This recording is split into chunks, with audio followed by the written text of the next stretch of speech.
आप सभी को जय श्री कृष्ण। आज हम एक नया प्रसंग सुनेंगे। एक साधक ने किसी महात्मा के पास जाकर उनसे प्रार्थना की कि मुझे आत्म साक्षात्कार का उपाय बताइए। महात्मा ने एक मंत्र बताकर कहा कि एकांत में रहकर 1 साल तक इस मंत्र का जाप करो। जिस दिन वर्ष पूरा हो उस दिन नहाकर मेरे पास आना। साधक ने वैसा ही किया।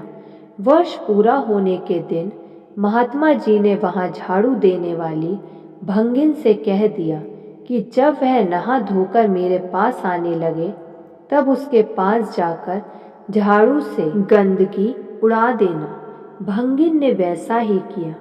साधक को क्रोध आ गया और वह भंगिन को मारने दौड़ा। भंगिन भाग गई। वह फिर से नहाकर महात्मा जी के पास आया। महात्मा जी ने कहा, भैया अभी तो तुम सांप की तरह काटने दौड़ते हो।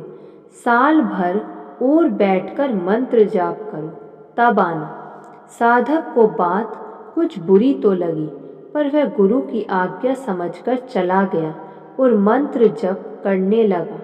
दूसरा वर्ष जिस दिन पूरा होता था उस दिन महात्मा जी ने उसी भंगिन से कहा कि आज जब वह आने लगे तब उसके पैर से जरा झाड़ू छुआ देना। उसने कहा, मुझे मारेगा तो? महात्मा जी बोले, आज मारेगा नहीं, बककर ही रह जाएगा। भंगिन ने जाकर झाड़ू छुआ दिया। साधक ने झल्लाकर 10-5 कठोर शब्द सुनाए और फिर नहाकर वह महात्मा जी के पास आया। महात्मा जी ने कहा, भाई काटते तो नहीं, पर अभी सांप की तरह फुफकारते तो मारते ही हो। ऐसी अवस्था में आत्म साक्षात्कार कैसे होगा? जाओ 1 वर्ष और जप करो। इस बार साधक को अपनी भूल दिखाई दी और मन में बड़ी लज्जा हुई। उसने इसको महात्मा जी की कृपा समझा और वह मन ही मन उनकी प्रशंसा करता हुआ अपने स्थान पर आ गया। उसने साल भर फिर मंत्र जप किया। तीसरा वर्ष पूरा होने के दिन महात्मा जी ने भंगिन से कहा कि आज वह आने लगे तब कूड़े की टोकरी उस पर उड़ेल देना। अब वह खींचेगा भी नहीं। भंगिन ने वैसा ही किया। साधक का चित्त निर्मल हो चुका था। उसे क्रोध तो आया ही नहीं।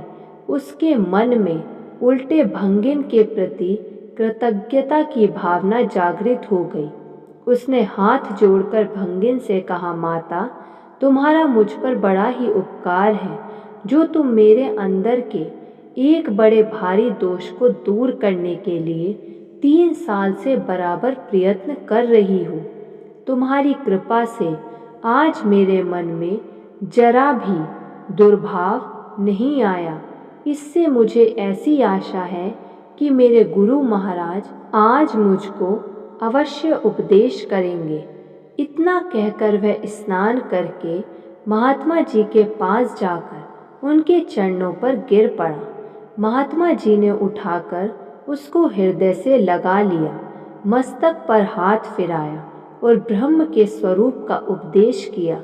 शुद्ध अंतःकरण में तुरंत ही उपदेश के अनुसार धारणा हो गई। अज्ञान मिट गया।